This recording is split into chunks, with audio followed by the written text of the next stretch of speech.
Video's live. Right, thank you, Ms. Liddell. I'd like to thank everybody for being here today for the Regional Service Committee meeting for July 28th. And I am looking for approval of the agenda. So I'm looking for a motion to approve. Moved by Lori and seconded by Aaron. Oh, here I'm using first names, but that's okay. So I'm looking for adoptions of the minutes for the Regional Service Committee meeting for June 23rd. There's no errors or omissions. I see Director McGonigal and Director Stone. Second, any objections? Looks good. Okay, that passes. Oops. Hit the wrong button. So I'm trying to go between my phone here. So business arising from the minutes, there was none, right, Ms. Liddell? Okay, public input period. There were no requests to participate this morning. Okay, so that brings us to delegations. Our first delegation is Bev Suderman. Are they in the room? Thank you, Madam Chair. I'm just bringing in Bev Suderman, Executive Director, Cowichan Housing Association, and accompanying her today is Joy Hayden, Chair of the CHA Board. And their presentation is regarding the Cowichan Housing Association Service Work Plan for 2021-2022 for information.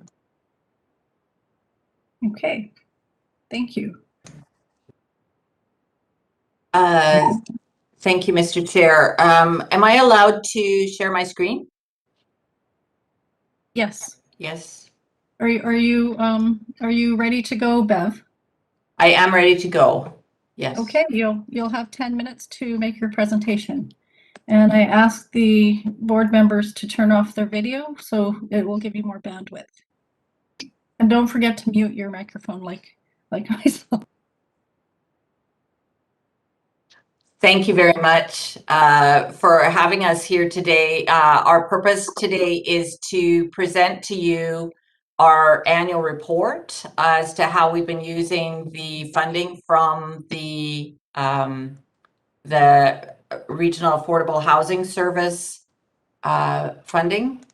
And so the outline of my presentation today, I'll be talking about how the pandemic affected our operations. I'll be sharing some information with you about our programs, be highlighting some things from our regional housing service initiatives, telling you about what we did for the through the COVID-19 Task Force for Vulnerable Populations, presenting a high-level snapshot of our financials, and talking about some challenges and recommendations. So March 11th, 2020, as everybody is very highly aware, the World Health Organization declared COVID-19 a pandemic.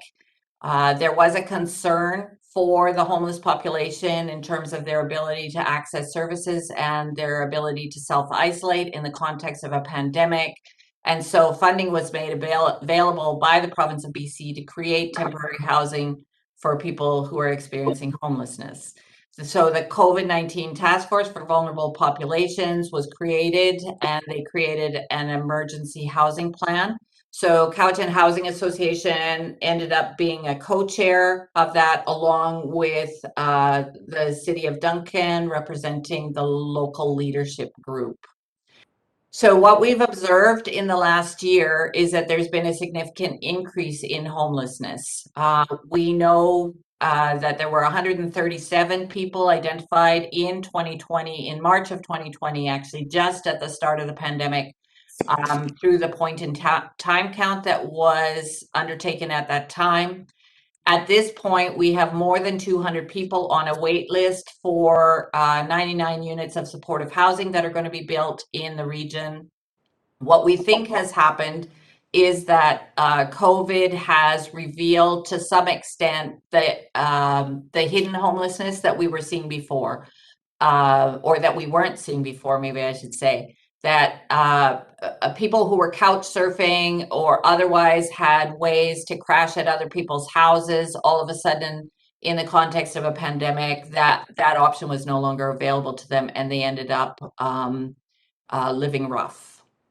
The other thing that we've noticed in the year of the pandemic is that there's been an enormous rise in housing prices, with the average sale price for a single family home in June of 2021 being 28% higher than it was in June of 2020. And so that is having a ripple effects throughout the entire housing system.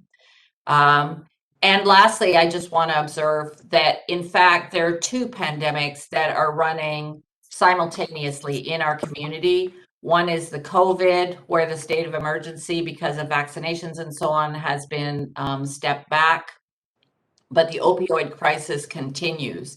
And so we are experiencing both of those, and all of that is happening in the context of a housing crisis. So Cowichan Housing Association has 5 essential components to our work. We do homelessness prevention. We provide emergency response as required. And last month I did speak with you, and Carmen spoke with you about our response to the Lewis Street fire that was supported by the CVRD's emergency contingency funding. And also the COVID-19 task force. So the Ramada Hotel and the cabin sites are continuing to operate. We are continuing with our research and information components and community development. So the community development is actually facilitating the development of housing strategies within the region for individual not-for-profit organizations, for example, but also working with private developers in terms of creating rental housing in our community. And then, of course, the Regional Housing Service, which has 3 major components: the project development funding, the rental housing capital contribution fund, and the emergency contingency funding. So to date, since the Regional Housing Service was established, funds have been allocated to 3 affordable housing projects in Ladysmith, Lake Cowichan, and Duncan, and applications are pending for 2 projects in North Cowichan. In total, we're anticipating 452 new units of affordable housing out of those initiatives.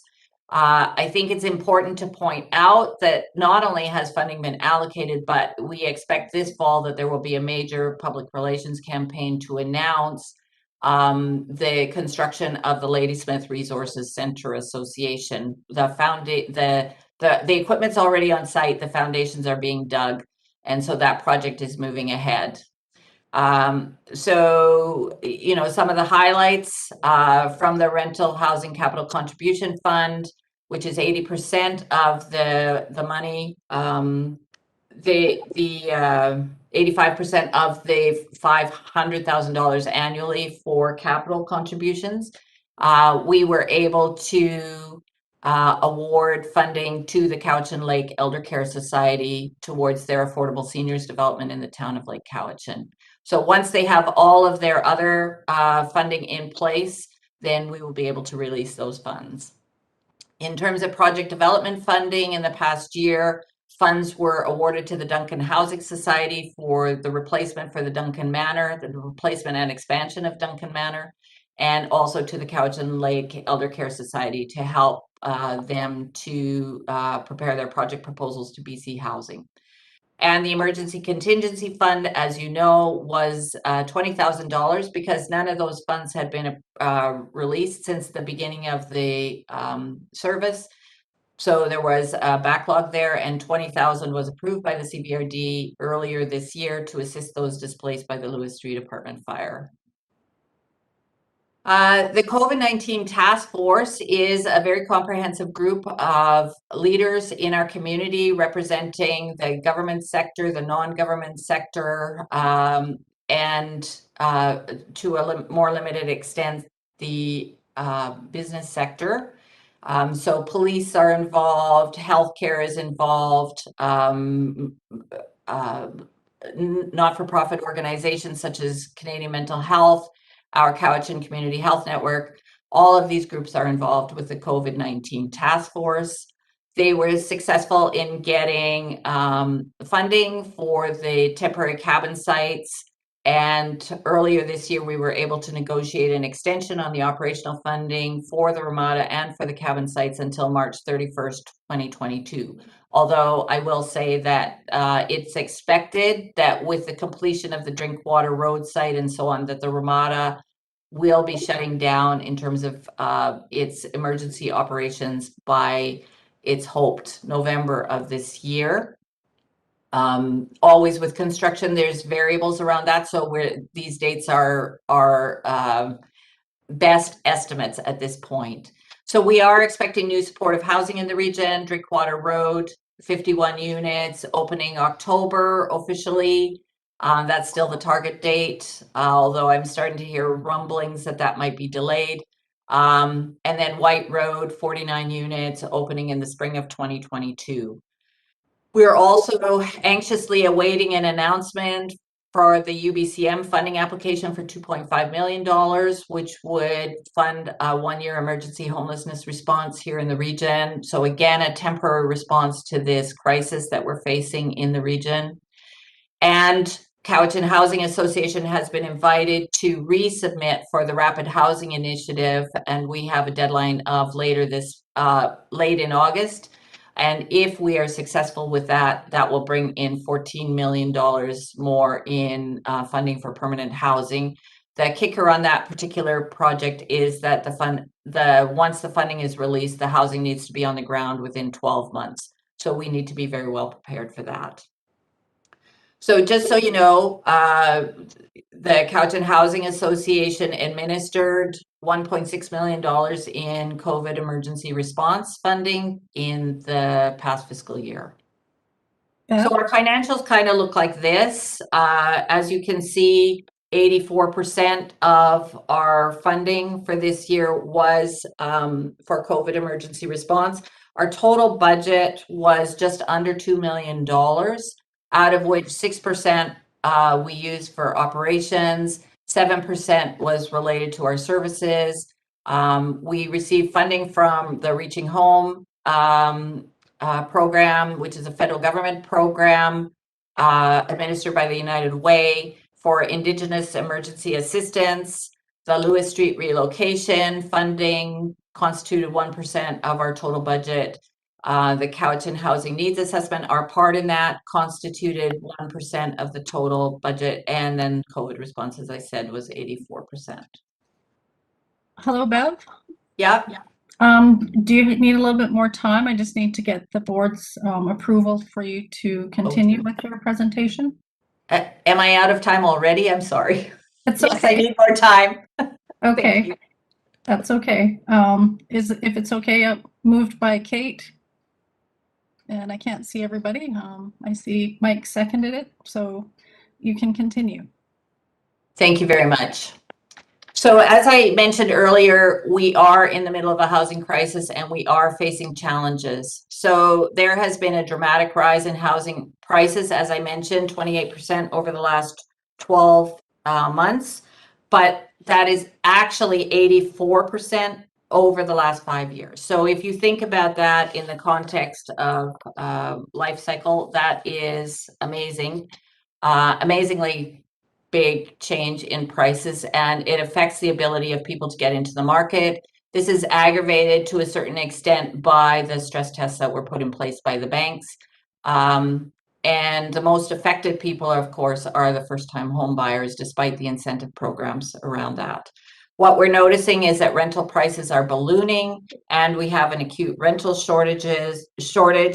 Average rents statistically are not increasing that rapidly because of the protections that are in place for long-term leasing situations. However, individuals who are looking for housing, wanting to enter into new rental arrangements, are being asked to pay $2,500 to $3,000 a month for an apartment or for a townhome. Another thing that we're noticing is that we're having a number of renovictions in the area. And I think that this is two types. One is that apartment buildings that are at the end of their useful life are being purchased with the idea of repurposing, tearing down and rebuilding, but also at the level of individual housing units, where short-term rentals are more lucrative than long-term leases. And so in both cases, a person can be evicted from a lease if the landlord says that they want to use it for personal gain. So we also, in terms of vacancies, I think you know that already, but we did hear stories of landlords receiving up to 100 calls for a single rental unit, and lots of stories of substandard housing being rented out at very high rates. And lastly, and not leastly, there's also a lot of prejudice in this kind of a market that is landlord focused.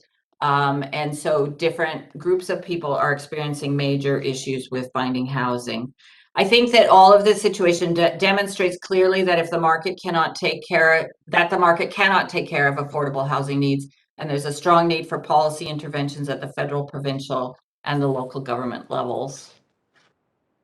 So our housing needs assessment demonstrated that we need at least, well, approximately 5,000 housing units in this entire CVRD by the year 2025. We're expecting 14% population growth by 2025, between 2019 and 2025. And the figure that's pretty standard has been for a number of years now, which is that 22% of our population is in core housing need, which means that they're spending more than 30% of their household income on housing expenses. So if you look at the pictures at the bottom of the screen there, that show ads that were on Use Cowichan, the rental listings, July 20th, 2021, you will see that the current market rental prices are already exceeding the projections for 2025 at this time. We also did a little bit of arithmetic, and with the housing needs assessment, it was determined that approximately 991 new units of housing are needed per year. But overall, within the CVRD, so that includes all municipalities, it appears that there are only 422 units approximately being built per year within the CVRD. So we're falling behind each year at the rate of about 569 units of housing.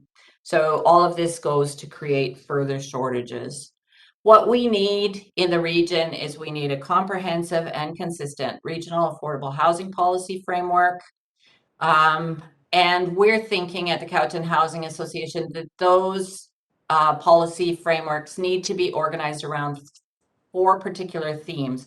One is that we need to be finding land and acquiring land. And I think that that's where local government can really play a role, both in terms of actually purchasing land for the purposes of affordable housing, and also in terms of community amenity contributions to include affordable housing, and so on. Preservation of rental housing. Somehow we need to be preventing the rent eviction. Somehow people need to be provided with alternative housing when existing housing units are going to be torn down and replaced with new ones.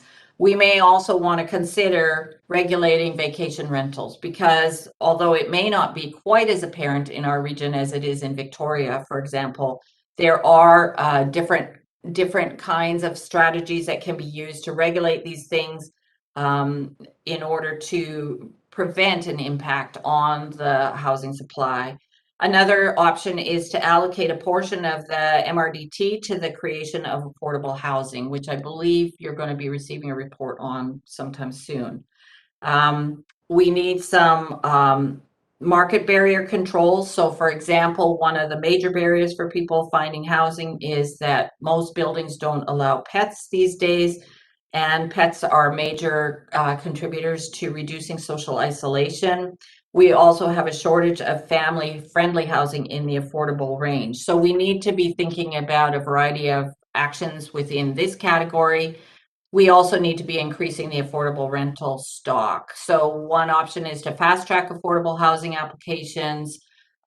We need to be requiring minimum proportions of affordable housing units within any developments, possibly waiving DCCs for non-market housing projects, waiving property taxes for a period of time to assist with project stabilization and affordability.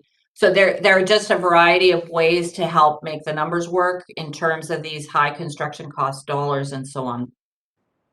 And beyond policy, I would like to recommend, on behalf of the Cowichan Housing Association, that we consider that we need to start relaxing bylaw enforcement on non-standard housing. Effectively, this becomes waging war on the poor. So if there were alternative housing, if there was affordable housing available, then doing the bylaw enforcement to the extent that it's being done right now on non-standard housing would be understandable. But in the context where there are no options for people at this time, I would hope that the government would consider relaxing their bylaw enforcement at this time. It's not a good use of resources, and it doesn't help the situation at all.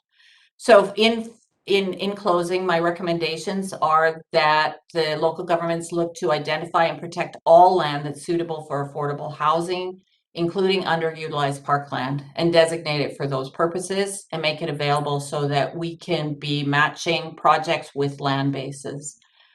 Consider increasing the MRDT hotel tax to create affordable workforce housing. The hotel industry and the restaurant industry is really suffering because of the lack of affordable housing. It's hard for them to find staffing now. Restaurants are being closed and so on. As I mentioned, relax bylaw enforcement on non-standard housing. And lastly, develop consistent region-wide affordable housing policy around land acquisition, the preservation of rental housing, influencing the market, and building affordable housing. So thank you. We will be back in November to present our work plan for 2022. Thank you, Bev, for your presentation.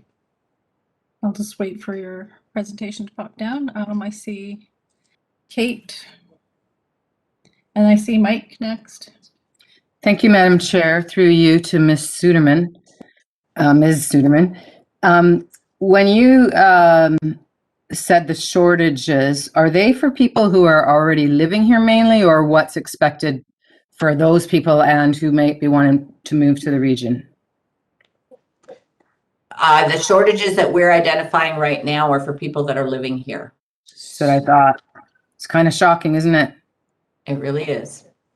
Yeah, so the other thing I would just like to ask and suggest, has the CHA approached similar organizations in other areas to lobby both local government and senior levels of government for tiny homes approval?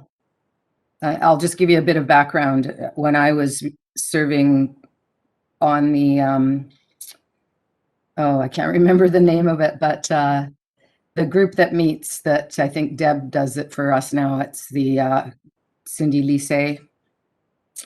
Our Cowichan, thank you so much. We taught, when Island Health came, we asked about tiny homes, and we're told that the only reason they're not passed is the provincial building code doesn't believe they're safe. So I actually have to admit I was a little ticked about that, and I said, oh, so I guess they think tents are safer. And they all kind of looked like, oh, yeah, right. And so I said, well, you're part of that government. Can't you lobby for that? And we've heard nothing. That's 3 years ago. Right. Now. So I would like to see, and I don't know if you guys have the time, A, that they be made legal, and B, that people on assistance be afforded to, particularly disability people who are a forever assistance, be allowed to get a mortgage on them without owning land, so that they could maybe, you know, pay a little bit of money to have them, or we could have a bunch of land and those people could own those units. And the other thing that I heard from Reverend Simmons a few years ago that I think is a crackerjack idea. He thinks that senior levels of government should give as a grant, as long as you provide affordable housing, say for 10 years or something, half of what it costs to make a suite in your basement now. When he said it was probably quite a bit cheaper now, but he was thinking $50,000 grant with these limitations on it. So that some of us, like I live alone, I'd love to be able to make a suite, but I do not want to take out a mortgage for $100,000 to do that because I want to make it affordable for the people. So I know North Cowichan alone, every house in the urban containment boundary can have a secondary suite without applying, without paying the $2,500 application. And of course, it has to reach code. And so those are just a few of my questions for you. And I would have a question for staff later about relaxing bylaw enforcement, because if we're notified that something is not safe, it could be a legal issue. So do you know much about that? Is the province prepared to relax that legal issue thing? Right. Okay, never mind. It was a great presentation, and I really think that I loved that you acknowledged the great work of John Horn. I'm so impressed with what you've done with the pittance, really, given the numbers that the CVRD has given you through the affordable housing money. And I really loved Joy's report and her talking about that quote from, I forget the name of the play, but it was really a beautiful report to read. And I hadn't seen those little housing units before that were built, and they look very comfortable. You know, if I got to be an old lady and for some reason I didn't have a home, I'd be happy to have that, but I sure wouldn't want to live in a tent. So thank you so much for all you're doing and for filling in until the permanent person comes. And that's all I have to say. Thank you. Thank you, Director Marsh. Is there anything you wanted to add before I let Director Wilson go, Bev? Well, there's part of me that wants to just put on my planner hat right now and say that there is nothing in the BC Building Code or the zoning bylaws within the region that prevent tiny homes from being built. The trigger is when tiny homes are built on mobile platforms. They are not attached to a foundation. They're not hooked up to servicing. There are issues from a safety point of view about that kind of thing, and so there would be when you say tiny homes, if you're thinking about something that's created on a mobile platform, there are a number of issues around that related to servicing, safety, foundations, and so on.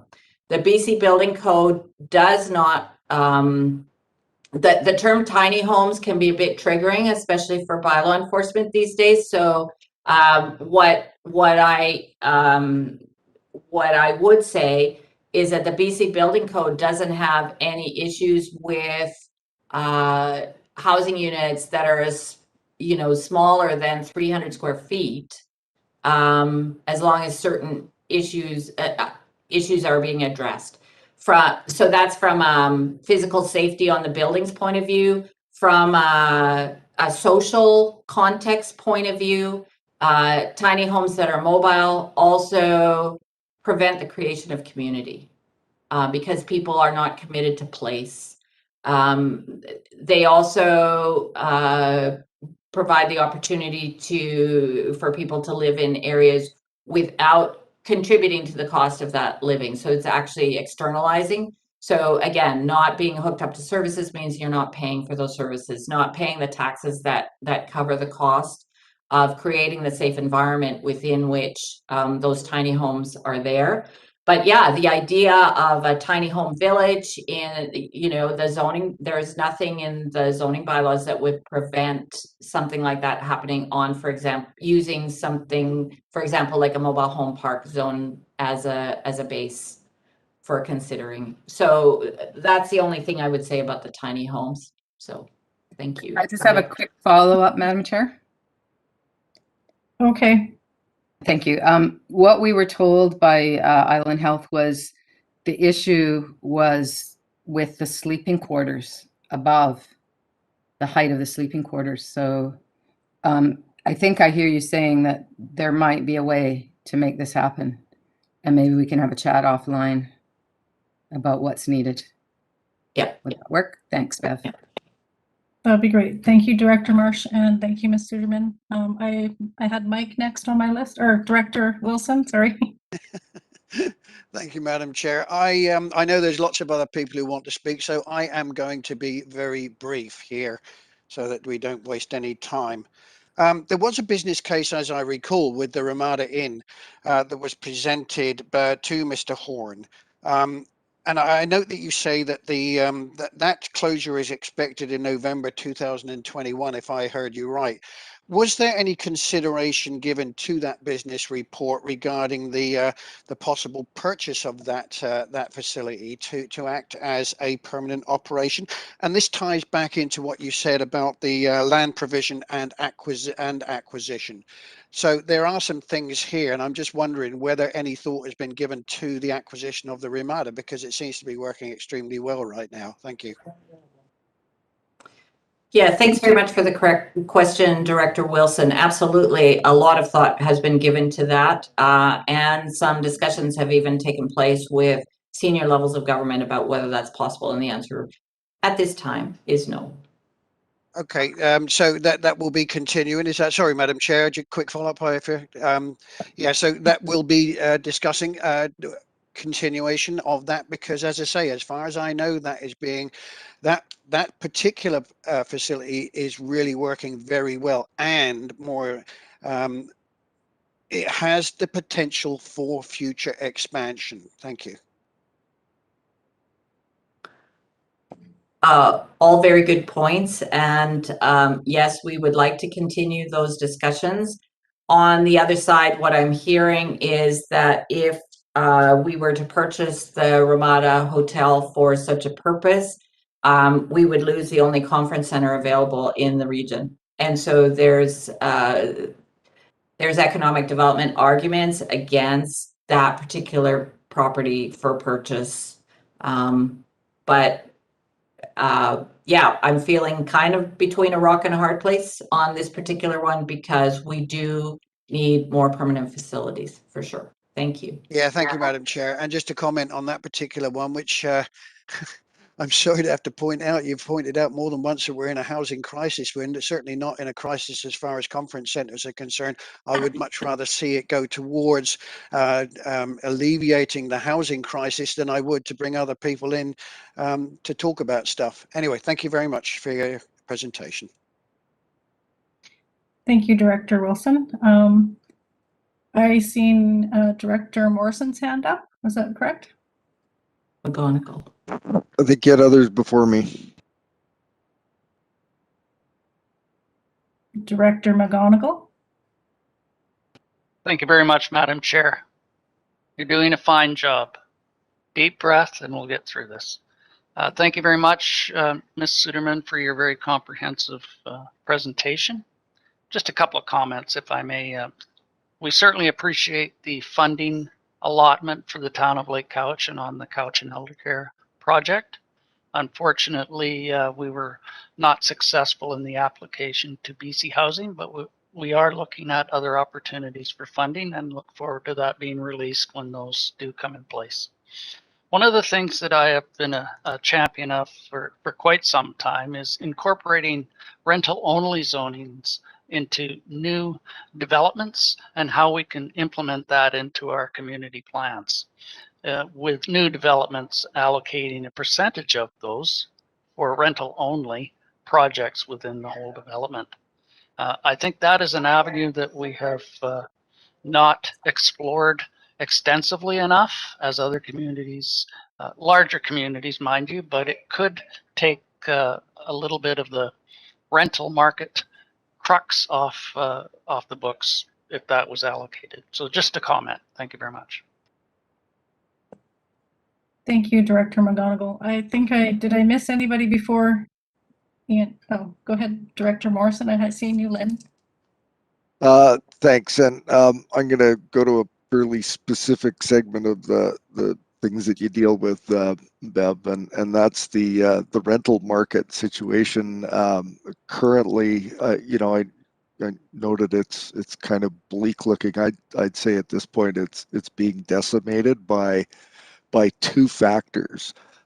There's folks that are cashing out of properties that they've owned for a long time that have just appreciated so much that they want to cash out, and so many of them appear to be insisting on vacant sale. So that means that if somebody's renting it, whether it's a house or a duplex or whatever, they're marketing them as vacant possession. And what's happening in that scenario is that people have to move out. There's nowhere for them to move to. And when a new owner buys the property, they see the higher rental market and they just go for the maximum. So that's a terrible situation. And in a sense, you can't blame some folks. I think that rests with the senior governments. The second thing that's happening is, and I know we're going to be having some discussion with the next delegation. The short-term rental market is just, it's invading areas that haven't previously been exposed to that. I can tell you that they're happening in recreational vehicle parks. They're happening, and people are choosing not to rent suites that were long-term rental are now short-term rental. So, given that's an important part of the community that we serve and the population we serve, have you done anything more in depth on what's going on in that area other than to record and observe that sort of thing? And do you have any suggestions as to where we might go with that? Because we're turning people out in the street for economic profit.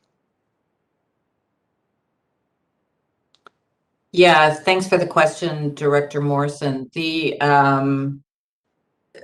I don't actually have a good handle regionally on what the extent of the short-term rental market is.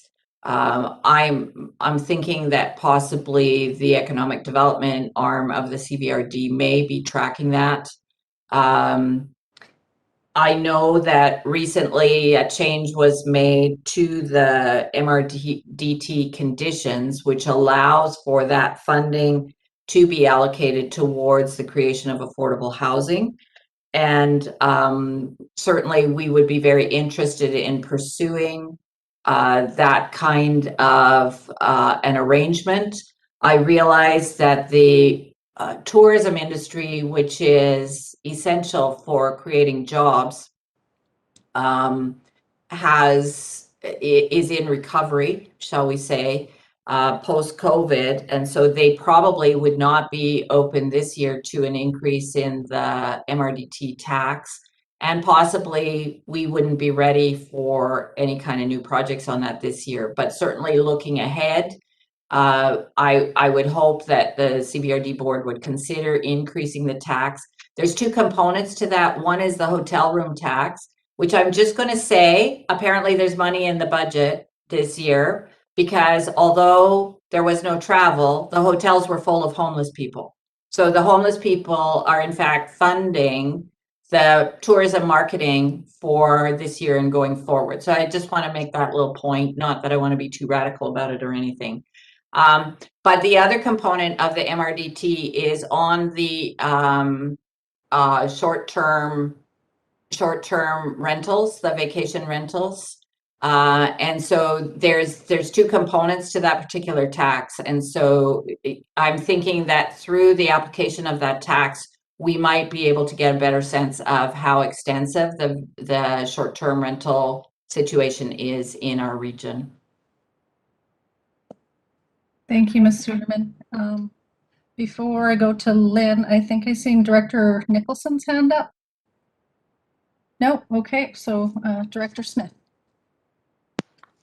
Thank you. I've made multiple notes because this is a really important topic for our communities and also our areas. One of the things that I think is really important as we move forward, many of our areas demographically have seniors, and many of them are getting close to aging out of their homes, but they can't actually leave their home because there isn't seniors affordable housing. Many of them are in the lower income bracket. And I'm just wondering if there's more connection of seniors affordable housing to open up those homes that are with one person possibly in them, and it gives an opportunity for a family to move into that area. So I'm just, that's one question.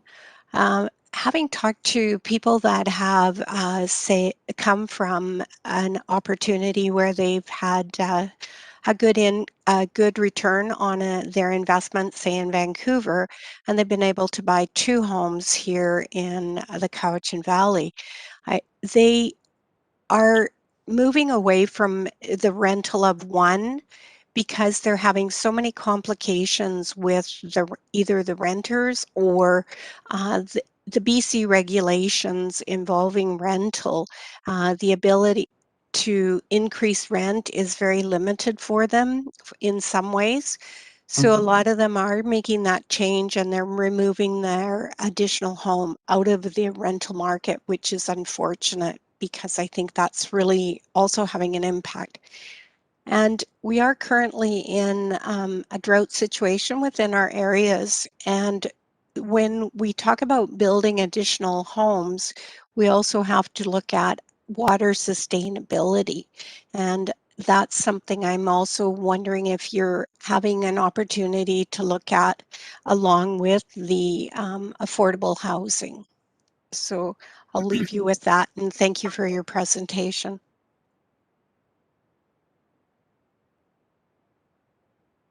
May I respond to some of that, Director? Yes, go ahead. Yes. Chair?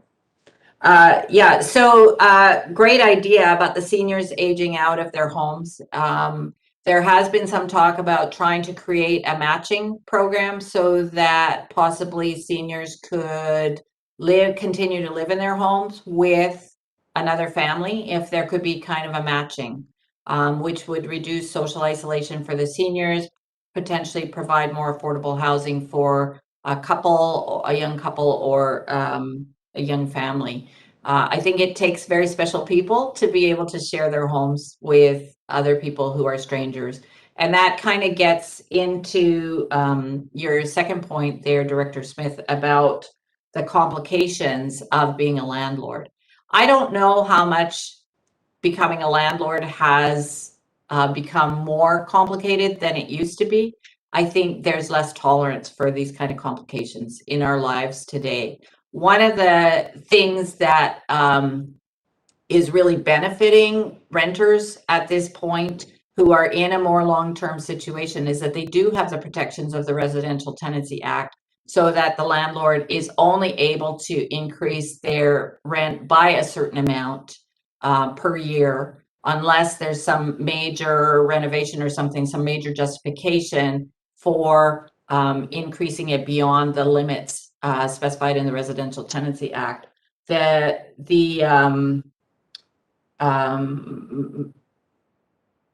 Oh, now I forgot what the other point was that I was going to make about that, about the Residential Tenancy Act. It also, the province during the COVID emergency, they put in place certain provisions so that evictions were not possible during the pandemic. So we are thinking that as we're moving forward post-pandemic, that we're going to be seeing a lot more kind of evictions coming up at this time. In terms of building affordable additional homes and the relationship to water sustainability, that really is outside of our wheelhouse. I realize that as a local government, you have responsibility for all of these things.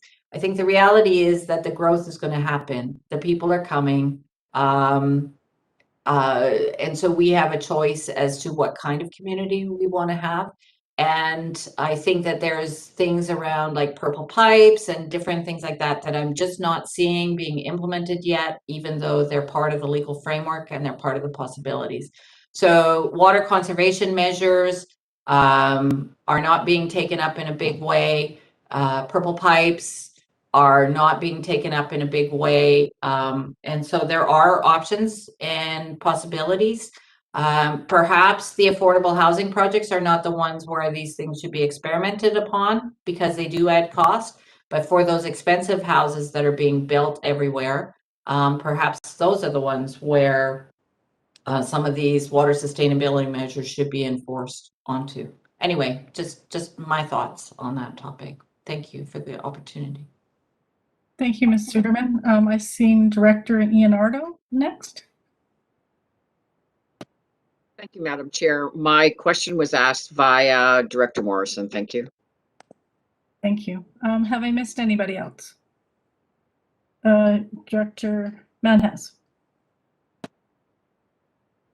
Thank you, Madam Chair. Well, I'm going to take a different approach there, Ms. Suderman. Have you thought about personal responsibility and the use of extended families in this process in combating affordable housing? I know in our community we lived together. We were, you know, make fun of you know, you guys live in big families and all this, but we looked after each other.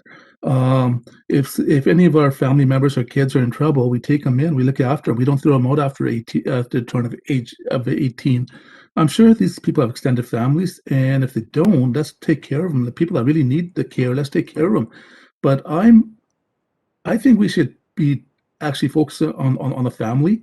And the extended family should have, the family should have take responsibility for this. And I'm just sort of baffled at why we have so many people on the streets when they have families. I'm just baffled by that. Maybe it's a cultural thing. Thank you, Director Manhas. So I'm may I respond to that, Chair Dobrovsky? Yes, go ahead, Ms. Suderman. Well, thank you very much for the question, Director Manhas. I think part of the challenge in terms of talking about the approach that you've suggested is that local governments actually don't have any jurisdiction over families. So what they do have jurisdiction over is housing. And so some of these larger social questions about why there are so many people who live in isolation within our society are kind of beyond the scope of local government to deal with. I will say that there is extensive care in our community by families for their members. Cowichan tribes and the reserve housing situation, for example, is full of examples of 27 or more people living in a house that was designed architecturally for a family of 4 or 6. There is a relationship between how houses are built and how many people can actually live in them safely and protect the housing. Many of the people who live in our region here on the West Coast are actually separated from extended family for reasons, multiple different kinds of reasons. But choices have been made largely in the context of government policy about where jobs are going to be relocated and where people are going to live. And so that creates alienation in our society between family members. So there are many, many complex things. I think if families could resolve issues of affordable housing and homelessness, they would have been resolved. If the private market could resolve questions of affordable housing, it would have been done. So what we need is a comprehensive response to the issues. Thank you. Thank you, Ms. Suderman. Director Manhas, did you have a follow-up to that? Yeah, I just have a comment about. I'm not saying about 27 people, Mr. Suderman. I'm talking about if your kids are unemployed and they live somewhere else, you know, take them in. I just, you know, they don't have to stay in the same location where they lost a job or they're homeless in. You know, I think we're sure municipalities are not, you know, we're not in the housing business actually either. Municipalities should not be in the housing business. This is senior levels of government. I just think that we have taken this on and added to the core expenses of our local citizens as municipalities and regional districts. Thank you, Director Manhas.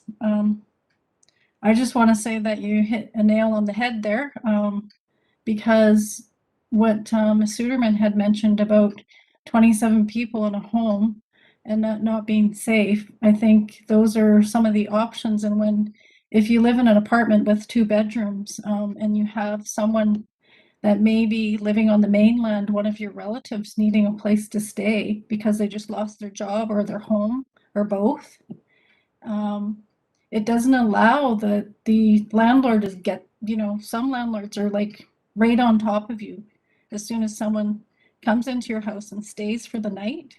I know I lived in an apartment before and I'd have my nieces and nephews come over and I'd babysit them, and the landlord would come to the door and say, "They're not living here, are they?" And it's those types of things where you run into not being able to help your family members out. So I just wanted to add that. So I didn't know if you had a follow-up to that, Ms. Suderman.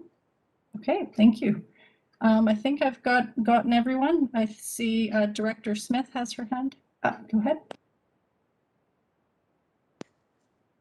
Thank you. So Director Manhas brought up an interesting point. In Saltaire, over the last couple of years, I've noticed that there's more families, extended families, purchasing homes together. I can point to one house beside me where we now have the son, the daughter-in-law, and 2 children, young children, living with the parents. Behind me is a fellow and his mother. On the other side of me is a gentleman who has his daughter, his son-in-law, and small child living with him. Another one, kitty corner, has the mother-in-law that is living with them. And I can walk around the community and I see a lot more people moving together as families. And I just don't think there's a record of that that's being captured, to know that there is additional housing being provided by families moving together. And I'm not sure how we capture those records. And they may be part of that 5,000 people that are coming to our communities. Another question I have is, there's many options out there for parcel owners to increase the affordable housing. In Saltaire, I know that we allow secondary suites on parcels that are over a certain size. And one of the things I see is there is no uptake on that. The new houses that are being built, they're all building the secondary suite.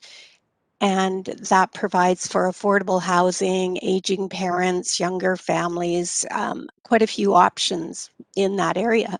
But I don't see the uptake on and is that a cost? Is it that building the secondary suite is not affordable for those parcel owners? Maybe you can speak to that. Thank you. Ms. Suderman? Yeah, so thanks for the questions.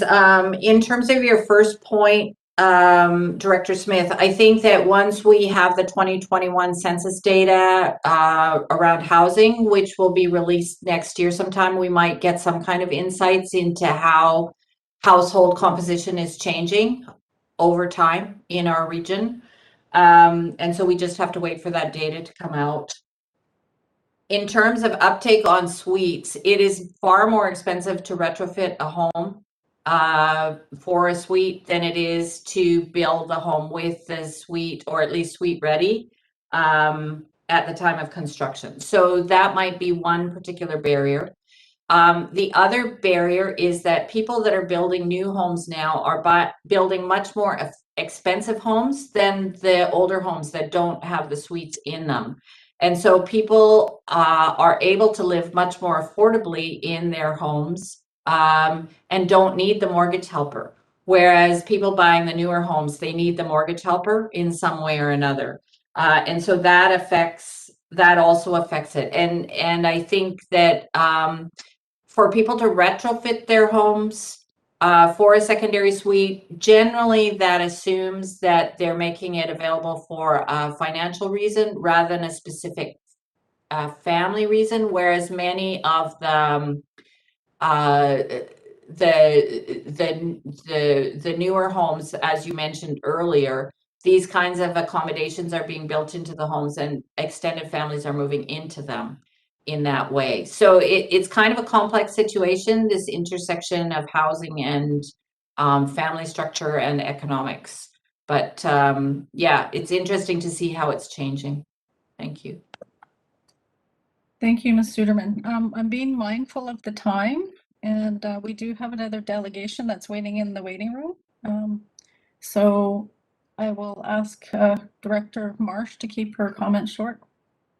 Yeah, I just wanted to, because I've been looking into the secondary suites, and absolutely what Ms. Suderman said, because what has to happen is you have to take down your ceiling in the basement and put in insulation so it's soundproof, fireproofing. You have to have 2 separate meters, 2 separate heating sources. So for me, with a heat pump that heats 2 levels, I'd have to buy 2 different heat pumps, and it just adds up. It's with the price of materials, it's a lot of money. And I think there are many people, as Director Smith said, who really would love to age in place. And they may be open to what Ms. Suderman said. I'd be open to that if it was the right fit. But they may prefer to have a separate unit, and that is quite costly because of the directions or the bylaws. So you mentioned, Ms. Suderman, relaxing of bylaws. I wonder if we could just do the fire, if there's a way that could be relaxed. Because I mean, I have all the cabinets, I have everything. All I'd have to do is change the heating, and it's going to cost $100,000 to do the up between the 2 floors. To me, that's like, are you kidding? Yeah. Yeah. I really don't have any comment on that. The BC Building Code does require that separate residential units have fire separation from them.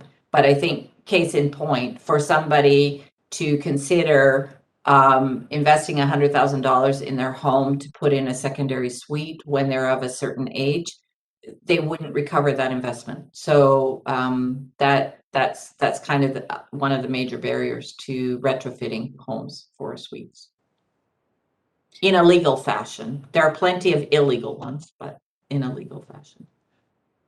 Thank you, Ms. Suderman. Like I said, I'm being mindful of the time, and I'll see if Kate or Director Marsh has any more comments. She can follow up with you and offline. That would be great. And I do not want to get into a debate there, Mr. Manhas. So if it's a question other than a follow-up, then I will allow your next comment there. Madam Chair, just a clarification. With secondary suite in North Cowichan, you don't need a separate heating system. You don't need a second meter. I just want to clarify that. If you want to update your to a secondary suite. Actually, that's not true, but anyway. Okay, so anyway, that's fine. Just got to double check with that. But anyway, I would like to thank Ms. Suderman and Ms. Hayden for their presentation. We're going to give you a virtual clap. And it was a very good presentation, and I would recommend that you share this widely, even with the local First Nations Cowichan tribes, or even with Halalt and the nation, for your presentation about what you did show us today, because it's very helpful and touching on just the iceberg of our housing issues. And I know, like I heard someone else saying, when we build these units, we're probably going to have to build another 10. So I do commend you both for your hard work in the region and continuing and Director of Destination Marketing, Tourism Vancouver Island, and Martina Morgan, Tourism Cowichan Coordinator, here to present the 2021 Annual Work Plan for information. Okay, thank you and good morning. I'm Karen Bannister with Tourism Vancouver Island. I'm the Director of Destination Marketing here. I do want to take a moment to say that while my heart is in Cowichan, my physical body right now is in Nanaimo, and I'm grateful for the opportunity to live, work, and play on the traditional territory of the Nanaimo First Nation. I'm joined today by my colleague Martina Morgan. Martina has been with us for a few weeks now and hired into the position of a Tourism and Engagement Coordinator for Tourism Cowichan. So she will be the face that you will see and interact with most often, of course, supported by myself and the rest of the team. Unfortunately, our Vice Chair, Ken Bailey, had wanted to join us today, but he did have to jump off because he did have a second call to join. Ken Bailey is the General Manager of the Malahat Skywalk, and so I will say in his absence that I commend him for his recent opening, and if you haven't had a chance to walk the Skywalk, it is an impressive experience. So I did prepare a slide presentation, and I just want to check if you would like me to share my screen or if someone else will be sharing their screen. Okay, so I will attempt. I know last time I presented to you, I had a challenge, but so far it's looking good. okay, so I will ask the directors to mute themselves and turn their videos off to give you more bandwidth, and you have 10 minutes. And am I sharing my screen right now or no, not yet? I see a blank white screen. Oh, here we go. There we go. Yes. Okay, thank you so much for confirming. Okay, so we are here today to provide you with some information on Tourism Cowichan. We're going to walk through a little bit of where we're at right now and then talk to you a bit about goals and strategies going forward for the remainder of the year. And then, of course, answer any questions that you have. So between Martina and myself, we'll give you a sense of where we are right now as an industry. So I don't think I need to tell everybody where we're at in terms of COVID-19. I have learned over the pandemic to not speak specifically to what might be coming in the future because it seems to be continually changing. But at this moment in the province of BC, we're at phase 3, which means that we can promote recreational travel within Canada. We are encouraging people to book ahead and know before they go is consumer safety and safe travel messaging for 2 reasons. One is that summer seasons are quite busy in all of the regions, and Cowichan is no exception. And the other reason is that BC is in a state of emergency with regard to wildfires. We are quite lucky on the island that we are not in a situation like the Okanagan and other parts of British Columbia, but we do recognize that it's a possibility and encourage people to book ahead. I want to draw your attention to what we're tracking right now, which is an industry that is in much need. I spoke to this the last time I presented to the Cowichan Valley Regional Board. We're in a labor, I would even go as far as to say crisis. We're in a supply and demand issue this summer where we have businesses that are not able to operate to full capacity because they simply don't have the labor and support of staffing to, for example, clean all of the rooms they may have available or meet the demand in their restaurants. Summer travel season does create an increased strain, so it is opening up from a pandemic during the summer travel season has its own complications. And we are looking ahead to the fall and hoping that we are able to increase. Sorry, I just wanted to get into a better view for you. We're looking towards the fall to be able to increase bookings. So I'll invite Martina to talk a little bit about what we've accomplished so far, and then we'll move into strategies. Thanks, Karen. Hello, as Karen mentioned, my name is Martina Morgan, and I am new to TVI and the Tourism Cowichan Marketing and Engagement Coordinator. Some of you are familiar and we have met, and some of you I'm looking forward to meeting in the coming months. As Karen mentioned, some of the projects that we have been working on are image acquisition. And so we did have a photographer come down through the Cowichan Valley recently, and we acquired 13 new images that we are using in our content channels. And those images came from all municipalities throughout the region. And you'll see those coming soon in marketing content. And we have just started working on a database project. And so that is something that we're working on with our in collaboration with our visitor centers. Tourism Cowichan identified the need to connect with all of its stakeholders, to do check-ins with them and determine how, you know, we're able to best support them right now, as well as gather information on their current operations and levels of service. You know, and this kind of meets a marketing need, a destination management need, and a visitor servicing need. It allows us to be able to market all of our stakeholders on our website. It cultivates potential for new content through social media from our stakeholders. From a destination management viewpoint, it builds stronger relationships and increases our reach within the Cowichan region business community. And it provides a platform for stakeholder feedback and consultation, which is really important right now. From a visitor servicing standpoint, it allows us to collaborate with these people who are working the front lines with the visitors who are coming into our communities, which is extremely important.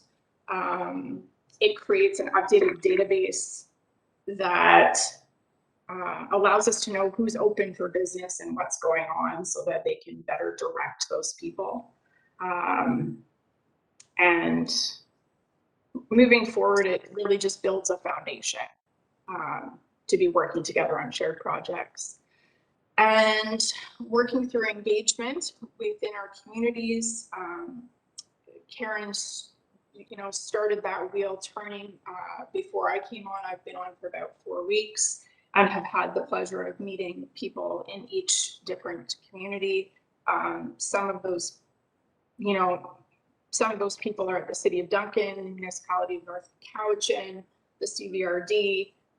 We've done chamber presentations, board meetings, met with almost all of the executive directors and presidents of the BIAs and chambers in each community, and the marketing committee.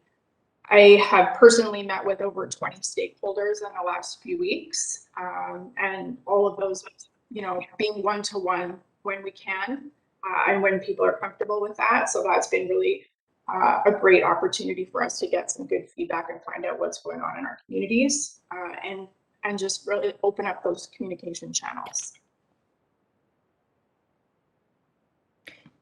Martina, I think, do you want me to speak to the Curious Cowichan campaign? Sure, since it was in motion and Martina joined us, but the Curious Cowichan campaign is the social advertising campaign we have in market right now to promote visitation to the Cowichan region. We started it on July 14th. We've run a lot of campaigns at Tourism Vancouver Island for various communities as well as regional. This campaign has an incredible amount of engagement from what we have seen elsewhere. So I think that people are very excited to see the imagery. They're very excited to talk about one of their favorite regions on Vancouver Island. Some of us wanted to remind us in this particular case that this is Ladysmith as an image, but we'll take all of that kind of opportunity to bring awareness. The point of Curious Cowichan was to be able to begin to build up awareness for the Cowichan region as a desirable destination. And as we get into strategy, we'll talk further, but really it started from a conversation we had with some of the stakeholders that the desire was there to refine the identity of the Cowichan region beyond or more than food and beverage, which it has an incredible footing and place in, but we want to create a greater brand identity for Cowichan that's more than food and beverage. because it is an opportunity to drive longer visitations. We love the day tripping and we love the draw from other people across Vancouver Island, which Cowichan sees very strongly, but we want to try to strengthen the people coming from outside of Vancouver Island because they're the ones that spend more money in market and tend to have that sort of more money means sort of balanced footprint while they're there. So I'll keep going and Martina can interject. With the time that we have remaining, just a few moments, I just wanted to share with you the goals and objectives and strategies that we're building through the next couple of months. Our goals remain the same as what you've seen in your package, which is through the MRDT process, we've identified the need to increase visitation and the economic impact of visitation on the Cowichan region for the purpose of strengthening the communities and vitality of the communities. Visitation does not necessarily mean just an increase of bulk. We're interested in a high yield consumer who is adding not just bulk, but as I said, that extended stay brings in more economic benefit. The Tourism Cowichan Society seeks this financial stability, which is where we look to multiple funding sources to leverage off of each other so that we're financially and fiscally responsible. And then we want to develop greater effectiveness and relevance to the businesses. Tourism Vancouver Island's position in the ecosystem of tourism is always to be in service to the business. And so that is what the ethos that we bring to any of the contracts we work on. And so I like to say people like Ken Bailey and any of the other stakeholders in the Cowichan region are technically our bosses. Our objectives are to increase the desirability and awareness of the Cowichan region, which is where we first talked about refining the identity of Cowichan and getting very much more detailed and specific into the target consumer we would like to see. Some very interesting things coming out of engagement so far, that Cowichan is uniquely positioned as kind of a cluster of almost like European-like towns, and creating a greater awareness of the all the diversity of experiences, but also the ease of access between communities, which speaks to solving just minor issues around geographical understanding and mapping and that kind of thing. We want to, as I said, maximize and leverage our funding contributions so that we retain that financial and fiscal responsibility. And I think you've already got this sense that one of our main priorities for the first little part of this year is to really heavily engage in stakeholder meetings and to create a greater sense of collaboration, not just with the businesses, but with the community partners, including the chambers and BIAs, because in the Cowichan region, these are the individuals that are running the visitor centers. So we've identified... Sorry for interrupting, Ms. Bannister. Your time is up. Are you just wrapping up? Yeah, sure. Yeah. So I'll just mention that we are looking at refined identity through our advertising campaign, improving the sales funnel on the website side of things. Just a reminder that Tourism Vancouver Island is also handling the MRDT renewal, which will start up in the fall and is due to the province by December, and that we are strengthening the corporate identity of Tourism Cowichan through engagement. And here is just our contact information if you need it.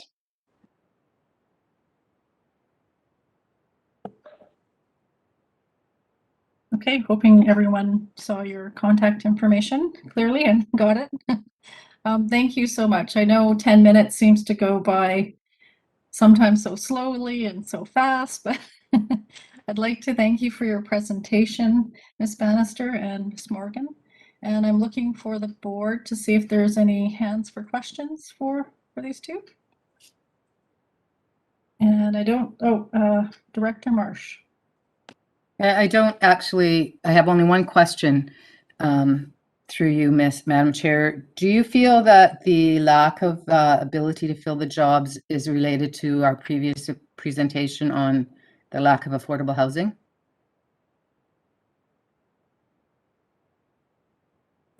Ms. Morgan or Ms. Bannister, one of you? Sorry, I didn't I thought that was directed at someone else. Sorry, Karen. That's okay. No, you know what? We've always had labor issues in our industry, and absolutely labor issues that are associated with affordable housing, because many of our businesses are seasonal, and so when seasonal workers come in, they do need a place to stay for a short term, and that puts additional strain on a complex housing issue. So that's part of it, and it continues to be part of it. Another important part of it, though, is that coming out of the pandemic, many people went on wage assistance programs, EI and the like, and that it has been harder for businesses to transition people off of those wage assistance programs. And then a final factor that we're noting is that many people were uncertain as to when the tourism industry would restart. And so some of our operators, like our kayak operators, for example, lost normal or regular summer students to other industries like construction because they were more guaranteed. Oh, thank you. And may I just make a comment quickly, Madam Chair? Go ahead, Director Marsh. As always, I don't know if Tayeji did your photographs, but wow, you make me want to go visit where I live. They're beautiful photographs, and thank you very much for all you do. Thank you. The photographs are by a remarkable photographer named Jordan Dick. Well, tell them they're just awesome. Thank you. Thank you. Director Smith and then Director Wilson. I love Cowichan. I mean, we moved here. I think all of us are sitting here because we love where we live. And the photos, I must admit, are absolutely stunning. One of the things I'd like to ask is, are you including the Cowichan Valley Regional District Gulf Islands in your images and in the tourism Cowichan, or are you just staying on the Vancouver Island side? Yeah, that's a really good question. We haven't yet gone further than the Vancouver Island side, but typically as Tourism Vancouver Island, our methodology is always that people don't know boundaries between even land masses necessarily, and so it is to be more inclusive. Thank you. Director Wilson. Yeah, thank you, Madam Chair. This goes back to what Director Marsh brought up as well. With there seems to be a little bit of a conflict, and that's not the right word, between needing space for tourists and needing space for the affordable housing. Because as we mentioned just now, the Ramada Inn is being used for affordable housing. How do you? Is there something that tourism is looking at here? Where do we go here? We need the tourism space, and we also need the housing space. So it's a bit of a conundrum, to say the least. Yeah, it is a very complex problem, as housing is a complex problem. One of the things we haven't mentioned yet is the role of short-term rentals like Airbnb and VRBO. And so some communities have started to address that. For example, this is a much more pronounced issue in the West Coast, Tofino and Ucluelet. And so they have started to look at ways of addressing through bylaws, actually, the short-term rentals, so that at least it's a regulated industry that they're making sure is regulated, so that it potentially could free up more of those rental opportunities to support the tourism sector or affordable housing, because that is also an issue. So it is an opportunity too that came into play by the province a couple of years ago when they made the affordable housing, the MRDT applicable to the whole affordable housing revenue streams as well, so that the hotel tax is also on Airbnb and short-term rentals. And that the regional, the municipality or the region that's the designated entity of the hotel tax can vote or opt to use those funds towards affordable housing initiatives. Thank you. Director Morrison, next. Great setup there, Director Wilson. Yeah, that's exactly the area that I want to go to, and you're right, it's an incredibly complex issue. I'm going to suggest that that the MRDT has barely scratched the surface with the short-term rental market. I think there is so much in the way of gray and black market short-term rental that's impacting the availability of short-term or of long-term rentals for the workers and the folks that need affordable housing. So I'm going to go straight to the MRDT. You know, I've seen suggestions now that not only does the MRDT perhaps fund some affordable housing initiatives, but also be allocated to bylaw enforcement and that ability for bringing more of those gray and black market short-term rentals into the MRDT revenue stream. Have you had any further discussions or considerations around that? Because it's going to cost an awful lot of money to track down and register and get these folks that are making a killing on short-term rentals to pay up on the MRDT. Yeah, so I don't have a lot to add. My colleague Callum Matthews has been working with Barry, who I know is on this call, Barry, on the MRDT process. I don't know, Barry, if you have anything to add to it. I can also check with Callum if that has been something that's already been raised. If I may. Yes, Mr. Origin, go ahead. Thank you. So yeah, the MRDT process is up for renewal, and I have been talking with Callum Matthews at TVI about, you know, potential options around the use of MRDT funds for other purposes. And I think maybe at this point the best way to go about this, if there was a, you know, potential conflict between tourism services and affordable housing, is for maybe Cowichan Housing Association and CBRD staff and Tourism Vancouver Island to meet and discuss internally how to maybe best balance those needs for between the different areas, and then report back to the board in a near future with an update. Sounds good. Did you have a follow-up, Director Morrison? Okay, thank you. Well, thank you, Mr. O'Riordan. I had Director Martman next on my list.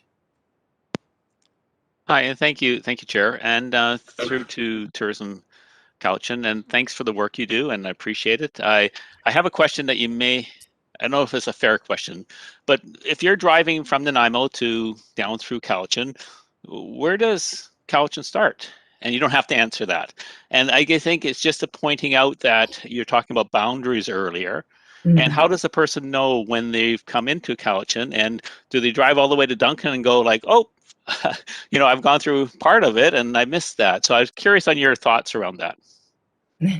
I think I will say something and then I'll invite Martina if she'd like to talk. It's a very funny question. That's why I'm smiling, because for us in tourism and just looking at from a consumer perspective, the boundaries between regions don't have a lot of bearing. Who they're important to is you, mostly you guys. So they're away, obviously, from, you know, a management of businesses and politics and things like that to define an area. When we took, so in tourism, when we look at Vancouver Island and who's sort of quote unquote in charge of what, we tend to look at the Cowichan region boundaries as Ladysmith to the north, just north of the Malahat. But that again is us as people, just in terms of defining our work. The consumer has very little understanding of the difference between Nanaimo, let's say, and Cedar and Ladysmith. I don't know, Martina, if you had anything to add, being a Cedar person. You know, I think I would agree with Karen, like visitors maybe don't know. And so we have actually talked about incorporating some geographical components into our fall marketing campaign. Because I would say that, you know, the folks in Yellow Point would disagree because they want to be included on everything that Tourism Cowichan is doing. The Cranberry Farm wants to be included in what I'm doing for fall and driving people to their farm on a Saturday. So, you know, and so do the people in Mill Bay. Whereas, you know, your visitor doesn't necessarily know where that starts and where that ends. So maybe a little bit of interesting education included in our marketing. is needed and important, and you know, not just for visitors far away, but I mean, I would argue that also, you know, North Island does not know and might be interested, right? So stakeholders care, that's for sure. Okay. Well, I'd like Follow to up if I can. Oh, go ahead, Director Martman. I bring this up only because maybe I'm an old time kind of tourist, but I do look for those boundaries when I'm driving. And I look for those boundaries of, oh, I'm going into a different area. Oh, there's an information center. I'll stop and get the information from that local area.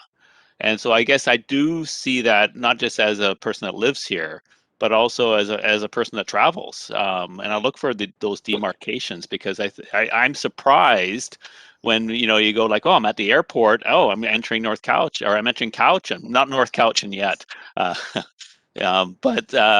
So I guess those are the pieces I would just look for, and the opportunities perhaps of partnerships with the the Oyster Bay community, and saying, hey, maybe that's the information center area that's right on the highway, and boom, you can hit them with everything that's in Ladysmith and everything that might be in Yellow Point and going south, right? So off of two major ferry terminals. Just my thoughts, anyways. Thanks.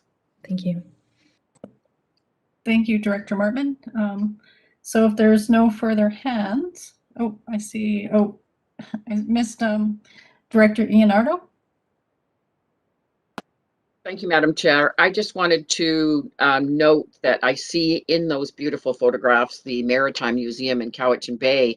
And I was there the other day, and their pier is closed for safety. They can't afford to repair the pier, which was a really big draw in Cowichan Bay for tourism. So my question, they were asking me about grants and what was happening and if they could get grants. Do you, as the Cowichan Tourism, support these groups with their applications or anything like that when they do try and apply for this lovely hamster wheel grant stuff? Yes, absolutely. Both as Tourism Cowichan and as Tourism Vancouver Island, we often will support businesses and community organizations in finding grants, as well as writing letters of support for individual organizations. We, as Tourism Vancouver Island, offer currently a tourism resiliency program, which any community or business in the tourism space can apply for, and then they can receive services for free through the resiliency program, including meeting with someone to help them look at how to find funding for such a project. I will also mention that as part of the work that we're doing with Tourism Cowichan, my colleagues, Anthony Everett, my CEO, and Callum Matthews, who's been previously mentioned, will be working with the Cowichan board just as we go into the MRDT renewal, just to make sure that it's an opportunity to relook at governance and also to identify whether things like funding for community groups to do tourism related projects is an appropriate addition. We've done that in other communities. You set aside a little bit of money towards a tourism development project, and it's been quite successful. Thank you. Thank you. No more, Ms. Ianardo or Director Ianardo? Okay. Okay, so I don't see any further hands. So I would like to thank Ms. Bannister and Ms. Morgan for their presentation. We're going to give you a virtual clap. Thank you very much for having me. For being here today. Thank you.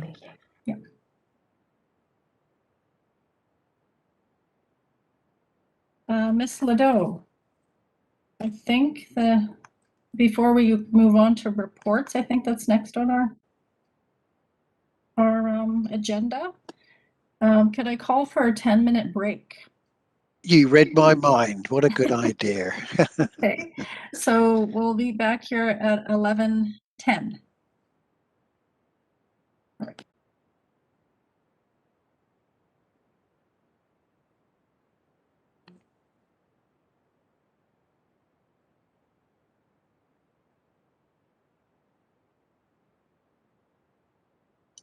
The video's live.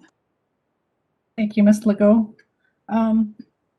So we are all back here from our break, and I think we did not have any correspondence and information. So that brings us to our reports. Ms. Legault. Thank you, Madam Chair. Item R1 is a report from Economic Development Division on Tourism Cowichan 2021 Annual Work Plan and Financials. And the recommendation before you is that it be recommended to the board, one, that Tourism Cowichan 2021 Annual Work Plan and Financials is outlined in the Economic Development Division staff report to the July 28th, 2021 Regional Services Committee be approved, and two, that the Economic Development Manager, Barry O'Riordan, be reappointed to the Tourism Cowichan Society Board, representing the CVRD as a non-voting ex officio director. Do we have a mover? I see a move by Director Marsh and seconded by Director Stone. Any comments, questions? Anyone against? I think the reports were really well done, and I want to thank Mr. O'Riordan and his staff for all of that information. Thank you, Director Marsh. Director Morrison. Thank you. And just a quick question through to Mr. O'Riordan. We received the report and everything from Tourism Cowichan, but I didn't want to get into the other side that they didn't really tackle, and that's the sort of the lower end family experience. And what I mean by that is for folks that want to go and camp in a campground and not be maybe that as well heeled as a target client that Tourism Cowichan seems to be going after. So any thoughts on taking that message to them in your reappointment, should that be successful, which I'm thinking it will be? Mr. O'Riordan. Through the chair, Tourism Vancouver Island is still on the call, and I think that question can be opened up to them. I believe your question is around, rather than simply trying to get high-end consumers, as it were, to the valley, looking at creating local experiences that may not be fitting that higher end clientele. Is that correct?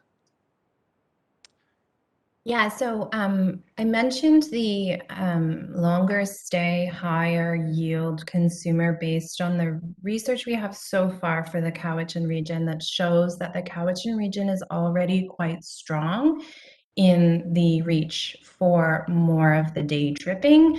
And certainly we know that most of Vancouver Island also, in the summer months at least, are quite strong on camping and RV experience based on the interests of the Alberta market that does tend to come to Vancouver Island to stay on the campgrounds, etc., and frankly the Lower Mainland. So my comment on looking to create greater awareness amongst a higher yield consumer coming from further afar wasn't to negate the importance of continuing to have opportunities for people coming from closer in, and certainly to work with the businesses that are offering camping and RV experiences specifically. And at Tourism Vancouver Island, we are in close communications as well with, camping and trail use in the regional district as well as provincially. So that is always a part of the tourism experience. Thank you. And did I see Director Martman's hand up? Thank you, Madam Chair. And through you to Tourism Cowichan, just a question. Maybe this is a bit detailed, and I'm new here, so forgive me. I noticed there's an emergency reserve fund, and I'm just interested in where that's at and what's the intent of that. Sure, I'm happy to answer. The Emergency Reserve Fund, so two answers.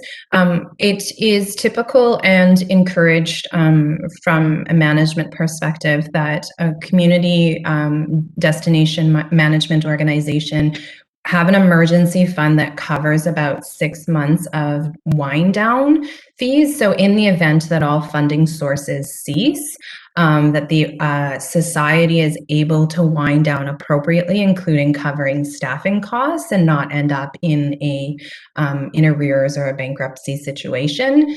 The emergency fund as well, or let's say reserve in general for Tourism Cowichan, is higher this year. And the reason that it's higher going into this year is because we were not able to do much last year because of COVID. And so the Tourism Cowichan board, again, in our commitment to being fiscally responsible, didn't want to just spend that money as soon as we did open up the doors, because we're mindful of the supply and the demand and monitoring through the summer months. And so we are carrying that money forward and looking to appropriately spend it when we can get back into market in a more aggressive way. And maybe just to add to that, I think one portion is for website renewal also. Thank you. Thank you. Did I miss anyone? No. Okay, so we had a motion on the floor that was moved and seconded. All in favor? Against? It's passed. Thanks. All right. Thank you both, or all three of you. Again, taking that break was good because so yeah, and I guess we'll be moving on to R2. Thank you. Thank you.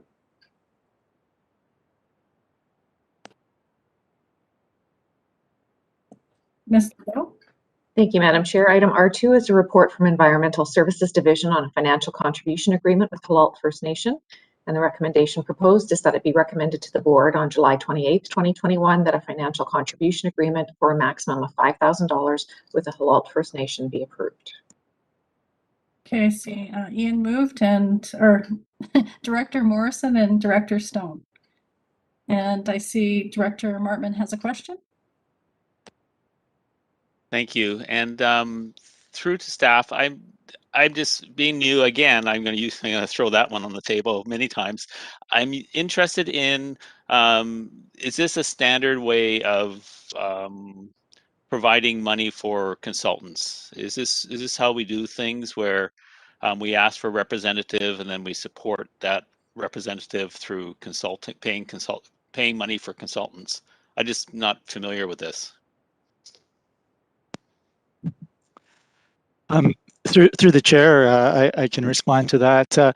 This is a little bit unique in that we're working with a partner looking for specifically technical expertise and coordination with a number of other projects that are ongoing in the same area, and that provide really important links with this project, things like looking at sediment removal and things that really tie directly to the flood mapping. So we've identified Halalt has put forward an individual who's working on those projects and would be an ideal person, but because those other projects are funded by specific grants and such, there's no money in them to allow for a person to participate in this particular project. So we've identified that providing the support for to pay for a consultant's time to coordinate would work out well for this. And this is different from a broader sort of community outreach. There's been other instances where there might have been honoraria provided or something, but this is a specific fee for technical services. Thank you. Is there any follow-up, Director Martman? Good. Okay. Have I missed anyone? Director Smith. Thank you. I was rereading the article from March of 2020, where the Minister Miller came to the Cowichan and he met with the Chief James Thomas and Council of the Halalt First Nation to discuss the impact of flooding in the Cowichan Valley and the number of people still displaced from their homes. And the minister commended both communities for their resilience and noted the government is working with them to recover from this event. So my question is, where is the federal government in funding these types of projects to go forward to a commitment for the Halalt First Nations so that they are included in these flood mapping so that we have that opportunity for them to participate? Thank you. Through the chair to Director Smith. This project isn't directly funded from the recovery funding that was associated with the 2020 flooding. So the federal government's participating in a couple of different ways. So they are funding some coastal flood mapping work in a number of communities, and they've expanded that to include the Halalt. So that's one of the other linked projects that we're coordinating with. This particular flood mapping project is primarily funded from the Natural Disaster Mitigation Program, which is 50% federal, 50% provincial funding. So that's what's funding the flood mapping and the broader development of an integrated flood management strategy for the Chemainus. Thank you. Follow up.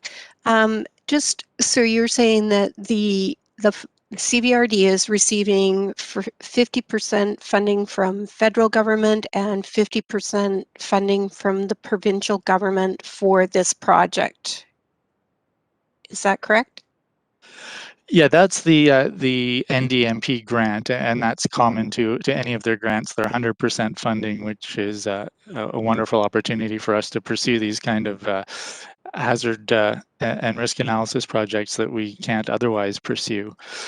In this particular case, both the CVRD and North Cowichan are also contributing some funding, so it can go beyond just the flood mapping that it falls within the NDMP terms and bring it really to a broader piece that's going to include North Cowichan and the Halalt are the primary people that live within the floodplains, and then also fits in with a larger watershed management plan for the Chemainus River, so we can start looking at the whole system. Thank you. I don't see any other hands. So we have a recommendation on the floor, moved and seconded. All in favor? Against? And that passes. Ms. Legault? There's no further business items on the agenda, so it would be the 10-minute recess prior to question period. Okay, so we'll be back at 10:34.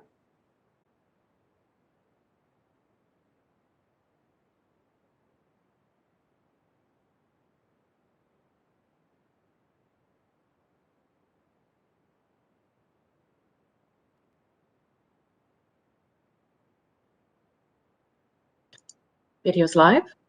Thank you. And we are back. Is there any questions for question period? There are no questions today. Whew, let me off the hook today, did they? All right. Well, then if there isn't any further business, is that a motion to adjourn now? Okay. Motion by Director Stone and Director Marsh. Oh, Director Marsh, you have a question? I understood that we had an item under closed, or is that in the board? It was a late item. Ms. Legault? There's no closed session for regional services. No. So the late item is coming under the regular board meeting? We can talk about that later. Thank you. Okay, so moved and seconded for adjournment. Lynn seconded the motion. I guess there's no protest in adjourning this meeting, or does everybody want to stay here all day? So we are adjourned. Thank you. Thanks everyone for being patient with me, and I did a crash course on this today. That's great. Thanks. You did a great job. Better than many. See you all later. Yeah.